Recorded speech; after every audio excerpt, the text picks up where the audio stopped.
Uganda's military chief, Muhoozi Kainerugaba, has Namni tokko dhufee maallaqa guddaa fi intala dubaraa ganda keetii bareedinaan hunda caaltuu takkanaa kenni yoo didde immoo hariiroo yookiin walitti dhufeenya keenyaan balleessa.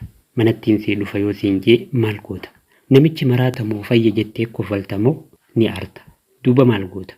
Dubbiin akkanaa.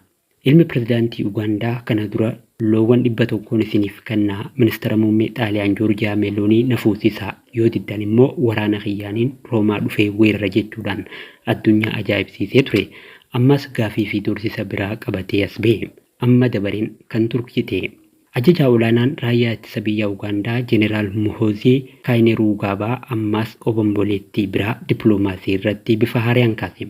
Fuula miidiyaa hawaasaa X yookiin Tiwutaraa isaa kan dhuunfaa isaa irratti barreeffama ammaan tana haqame kan maxxanseen biyya Turkii irraa doolaara biliyoona 1 fi intala biyya keessatti dubara hundarra bareeddu takka akka barbaadu gaafatee jira. Doolaara biliyoona 1 Turkii irraa barbaaduun alattis intala dubaraa bareeddu hunda caaltu akkanaa kennitaniin barbaade jechuudhaan barreesse.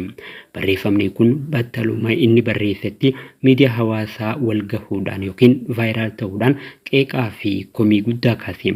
Jeneraaltichi gaafiin isaa kana qofarratti daangahee nafne. Guyyoota 30 keessatti gaafiin isaa deebisaa yoon argatin imbaasii Turkii magaalaa Kampaalaatti argamu akka cufuu fi balalii xiyyaaraa Turkish Airlines akka dhorku tursise. Turkiidhaaf dhimmi kun baay'ee salphaadha kan jedhu jeneraaltichi waan hin gaafadhe nuuf kafalu yookiin imbaasii isaanii as jiruun cufa jechuudhaan dhaadate. Sababni inni maallaqa kana gaafateef maal seetan? Mooziin akka jedhutti taanan waraanni Ugaandaa waggoota 20tti dhiyaataniif Soomaaliyaa keessatti garee Al-Shabaab waraanuudhaan aarsaa guddaa kafalaa jira. Turkiin garuu nagaa asitti uumametti fayyadamtee bu'uuraalee misoomaa ijaaruudhaan faayidaa dinagdee argachaa jirti. Kanaafuu maallaqni kun bu'aa tika nageenyaatiin dhufe jee amanama. Inumaatuu kanarra dabree lammiileen Ugaandaa nageenya isaaniitiif jecha gara Turkiitti akka hin imalle akeekkachiise.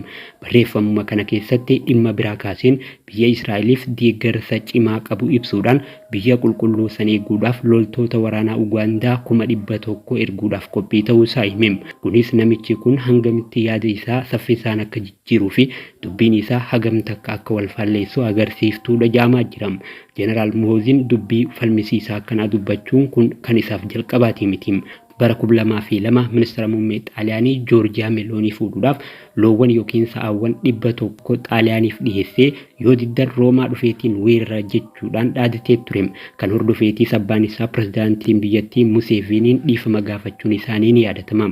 Baruma san keessa magaalaa guddittii Keeniyaa Naayiroobii waraanaan 7 keessatti akka qabatu dubbachuun isaa biyyoota lamaan jidduutti mufannaa uumee ture. Kunis yeroodhaaf aangoo isaarraa akka ka'uu fi mootummaan Ugaandaa dhiifama akka gaafatu taasise. Yaada biraa amma Turkii wal qabatee kaasaa jiru irratti mootummaan Turkii fi Soomaaliyaatis deebii hin kennineem. Aangoonni Ugaandaatis hanga ammaa dhimma kanarratti wanti dubbatan hin jiru.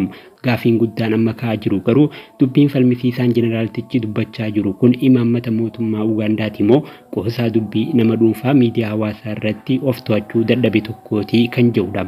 Soddaa humnaan intala bareedduu naa kenni yoo diddee imbaasii keetiin cufa jiru kanaaf Turkiin deebisaa akkam kenniti laatam? Yeroon kan deebisu taam. ATN News.